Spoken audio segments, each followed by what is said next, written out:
Ce club nous rappelle qu'on ne peut jamais vraiment être optimiste ou heureux parce qu'à chaque fois, on revient à la réalité et ça fait toujours très très mal.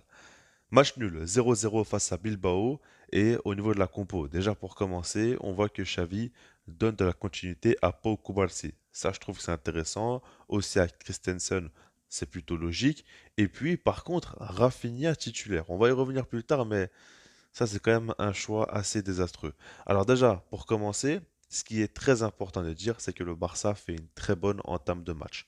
On voit que directement les joueurs sont très sereins, malgré la pression de jouer face à Bilbao à l'extérieur avec une grosse intensité, un gros pressing face à eux.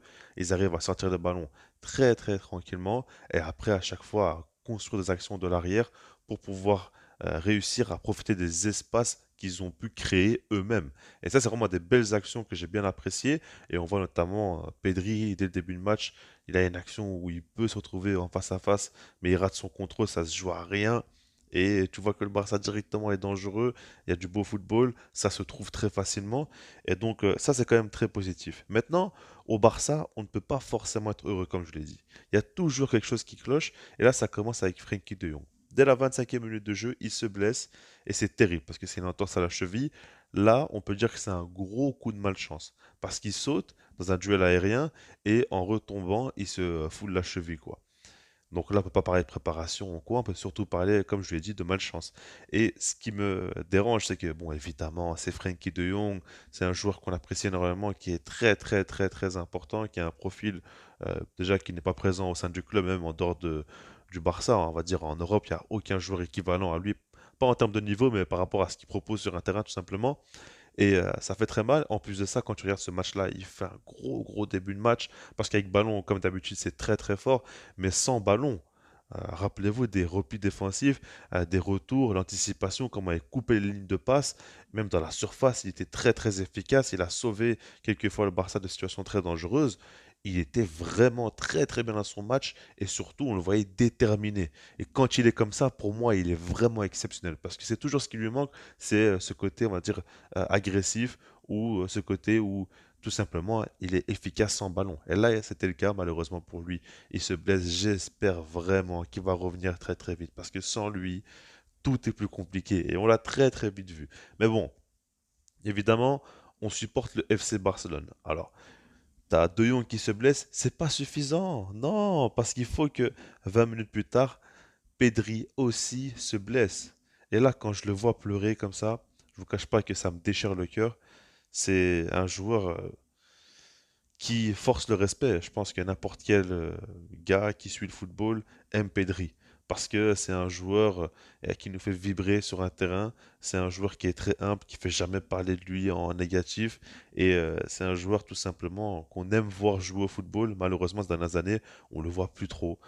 Pouvoir exercer sa passion et faire ce qu'il sait le mieux faire en tout cas. Et c'est vraiment, vraiment, vraiment chiant parce que c'est trop en fait, c'est trop. Il se blesse constamment. Et regardez sur l'action, à un moment donné, enfin, ce que je veux dire, c'est que il fait une passe à la base. Et c'est là qu'il se blesse sur une passe. Donc c'est musculaire. Et quand c'est musculaire, là, on peut remettre en cause la préparation physique, on peut remettre en cause le staff encore une fois.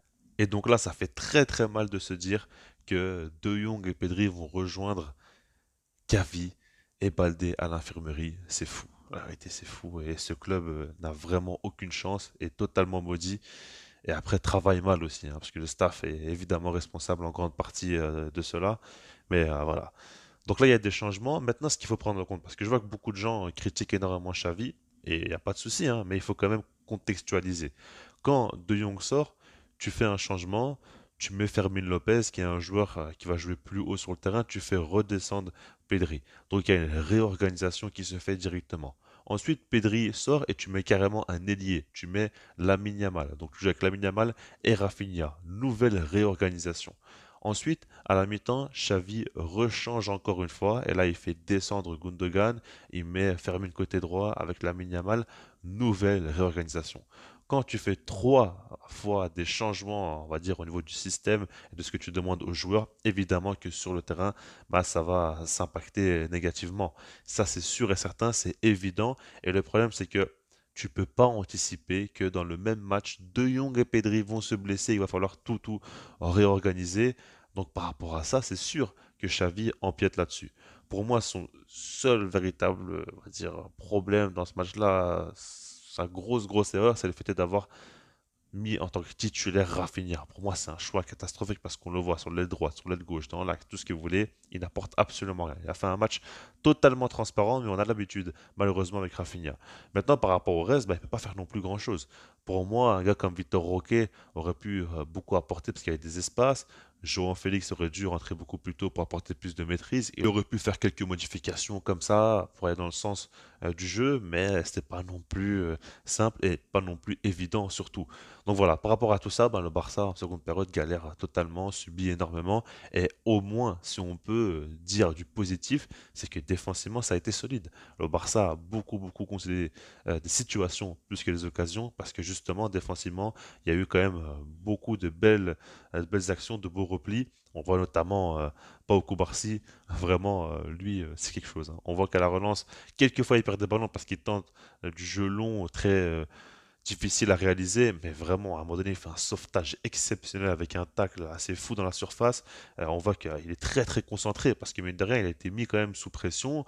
On voit que ça a beaucoup joué de son côté aussi et ça se jouait à une erreur près. Il aurait pu vraiment coûter un but au Barça, mais non, il est resté très concentré. Et ça me rappelait un peu Eric Garcia, lui, quand il était dans ce genre de situation-là, parce que lui aussi, c'est un très bon relanceur, mais défensivement, il se faisait bouffer, alors que Pau Cubarsí, c'est un très bon relanceur, mais défensivement aussi, il montre de très belles choses. Puis Araujo, évidemment, très solide, hein. Il a fait encore une fois un gros match et il revient. Il confirme vraiment qu'il revient à un haut niveau. Koundé, par contre, lui, il se fait balader. On a l'habitude, hein, de le voir comme ça, se faire dribbler très facilement, peu importe le joueur face à lui. À chaque fois, une feinte de corps et il est parti en dehors du stade. C'est fou comment il se fait dribbler facilement. Franchement, ça me désespère. Mais bon, en dehors de tout ça, par rapport au Barça, ben ouais, ils ont essayé, mais rien qui s'est passé. On avait beaucoup de frustration. On a vu Gundogan dans le rôle de Frenkie de Jong, et là on comprend que de Jong, ce qu'il fait, c'est juste pas normal de créer autant à partir de rien parce qu'il est ultra responsabilisé. Et on voit que quand c'est Gundogan, qui est évidemment un très bon joueur, hein, mais n'a pas cette faculté première à créer le jeu comme ça en partant de rien, ben là c'est plus compliqué et le Barça n'arrive pas non plus à sortir des ballons. Donc il y a du jeu long qui est forcé, et là c'est une catastrophe, hein. Quand tu balances des ballons à 50 mètres de distance, etc., bah, c'est tout sauf le FC Barcelone et ça ne ressemble plus à rien, surtout qu'il n'y a même pas de joueurs pour prendre la profondeur, hein. Tu joues avec Lamine Yamal, João Félix, Lewandowski, qui prend la profondeur? Même pas Cancelo non plus. Il n'y a aucun joueur rapide. Bon, c'est pas trop cohérent, mais voilà, il n'y a pas non plus grand chose à faire. Donc par rapport à tout ça, ben, ouais, c'est compliqué, franchement. Maintenant, à côté de ça, tu vois que Naples aussi a battu la Juventus, revient dans une bonne dynamique avec beaucoup de confiance. Bah écoutez, si jamais on se fait éliminer face à Naples et qu'en Liga, on n'arrive même pas à garder la deuxième place, ce serait fou, mais rien n'est impossible avec ce club.